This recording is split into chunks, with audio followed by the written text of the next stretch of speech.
문재인 정부가 출범한 직후에 교육부 관계자가 초등학교 사회교과서를 집필 책임자인 진주교대 교수의 도장을 몰래 훔쳐서 자그마치 213군데를 고쳤습니다. 가장 핵심적인 내용이 바로 이겁니다. 문재인 정부가 대한민국을 국가에서 정부로 격화시키고 반면에 북한은 정권에서 국가로 격상시킨 거죠. 이런 서술은 대한민국은 태어나지 말았어야 하는 나라다 라는 운동권의 시각에서 비롯된 서술인데, 이거야말로 대한민국의 정통성을 부정하고 우리 민족국가의 정통성을 북한에 두는 서술로 보입니다.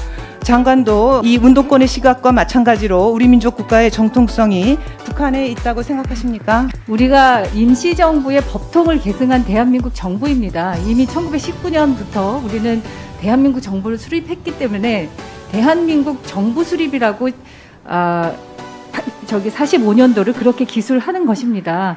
북한 정권은 왜 조선민주주의인민공화국으로 바꿨습니까?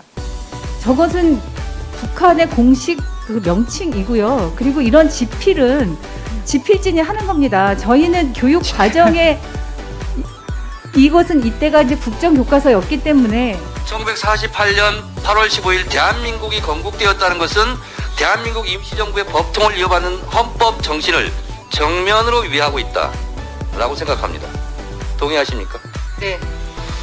그렇다면 왜 1948년 8월 15일을 대한민국 건국절로 하느냐?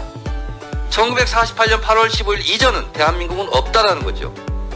독립운동의 역사도 지우고 친일의 역사도 지우려고 하는 음험한 목적이 있다고 생각합니다. 앞으로 이런 정신에 맞게 교육부 장관, 교육부 행정을 해주실 것을 부탁드립니다. 그렇게 네. 해주시겠습니까? 그렇게 하겠습니다. 1919년에 건국된 것이고 48년에 건국한 사람들은 다 친일파다, 뭐 이런 식으로 정청래 의원께서 말씀하셨는데 취소하고 싶으신 생각 없으세요? 자, 대한민국 50년 제2의 건국 1998년 8월 15일에 당시 김대중 대통령이 대한민국 50년 제2의 건국이라고 했어요. 그럼 김대중 대통령도 친일파입니까? 아무데나 친일이라는 구도를 쓰시는데 지금 해방된 지 75년 지났습니다. 여기 어디 주변에 친일파가 있습니까? 아무데나 친일파라는 말 쓰시는 거 그거 좀 자제해 주셔야 될 것 같고요. 그 다음 화면 보겠습니다.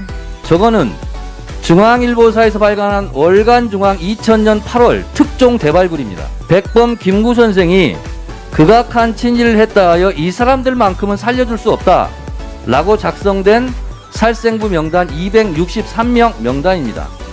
백범 김구 선생을 부정하는 분이 계실지 모르겠지만 이러한 역사적, 민족적 정통성이 시비와 논란의 대상이 되었으면 되지 않았으면 좋겠다 하는 바람을 갖고 이 자료를 갑자기 준비하게 됐습니다. 저 화면 한번 보십시오. 제가 이 사진 지난번에 보여드렸는데 기억나십니까?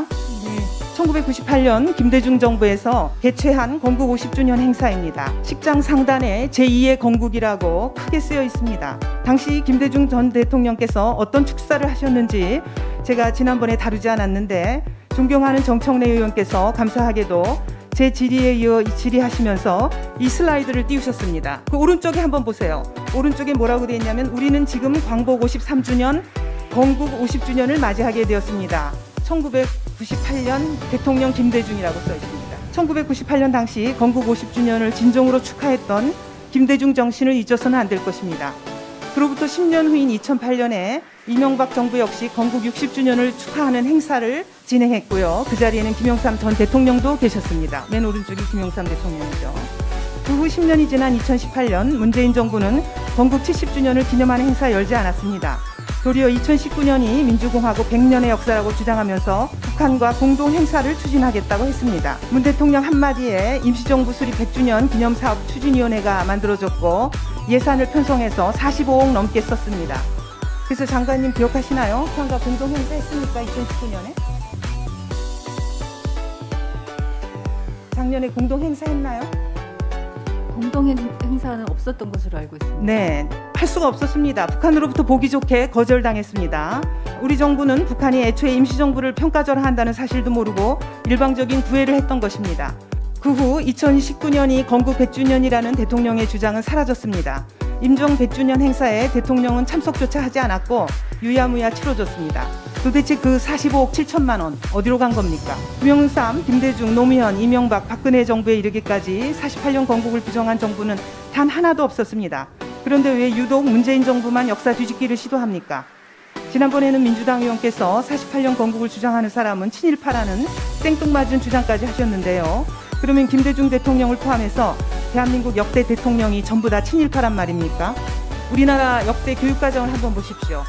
2007 개정교육과정, 2009 개정교육과정, 2011 개정교육과정 모두 태평양 전쟁 시기 국내외에서 본격화된 건국 노력을 설명하라 라고 교육과정에 명시되어 있습니다. 1919년에 건국되었다면 왜 태평양 전쟁 시기에 건국 노력을 합니까? 이 역사교육 과정 자체가 1919년에 건국한 게 아니라는 걸 잘 보여주고 있습니다. 실제로 1919년 건국이냐 48년 건국이냐 하는 거는 의미가 없어요. 왜냐하면 1919년에 임시정부를 세우신 분들이 스스로 알고 임시라고 붙인 거예요. 왜냐하면 영토 주권 국민이 없었기 때문에. 그래서 이분들 하신 행적을 보면요, 1941년에 일제가 전쟁에 패망할 것 같으니까 건국 강령을 만듭니다. 19년에 만약에 건국을 했으면은 건국을 또 하면은 그건 국가에 대한 반역입니다. 41년에 건국 강령 만들었고요. 근데 일제가 패망하니까 김구 선생을 비롯한 임시정부 요인들이 45년 11월에 환국을 합니다.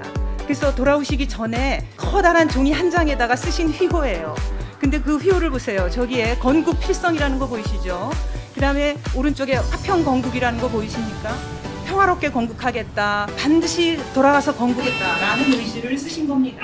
이게 보여주는 건 뭐냐면요, 우리 대한민국 세우기가 얼마나 어렵고 험난한 과정이었는가. 1919년부터 48년에 이르는 30년에 걸친 지고지난한 과정이었다라는 걸 보여주는 겁니다. 그런데 이것이 이제 교과서에 제대로 소술되지 않고 있는데, 이 한국사 교과서는 가장 중요한 걸 놓치고 있다라는 얘기.